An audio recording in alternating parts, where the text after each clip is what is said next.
So look, obviously this is a hearing over so-called sanctuary cities. A lot of the tension that we've seen to this point has come between the 4 Democratic mayors that we have seen and some of the Republican members of Congress who, of course, make up this committee. But this moment in particular came between a Republican member of Congress, Chair Jim Comer, and Democratic member of Congress, Ayanna Pressley, as she tried to enter into the record an article noting the crime rates of immigrants versus those of citizens, and this is what happened. Mr. Chair, can I have several articles.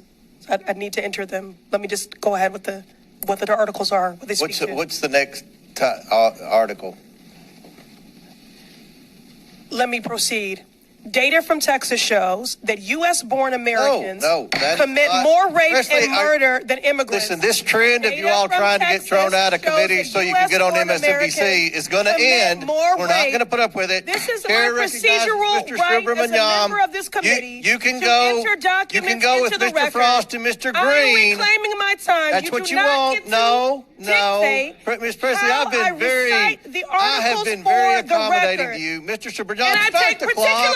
As a survivor of sexual violence, I will enter into the record. This is my right. Thank you. No.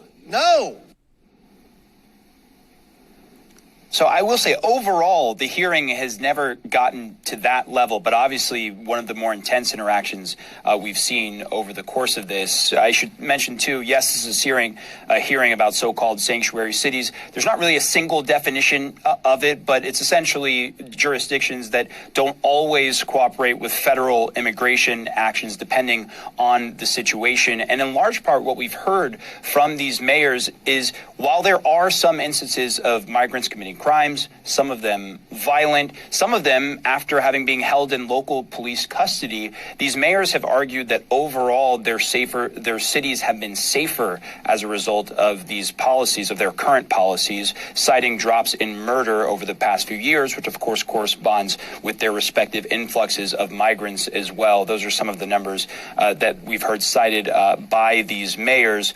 But again, they also made a point to emphasize that while they don't necessarily comply with every ICE detainer request, for example, they do comply with ICE warrants, and they have been very clear about citing the differences between those two situations.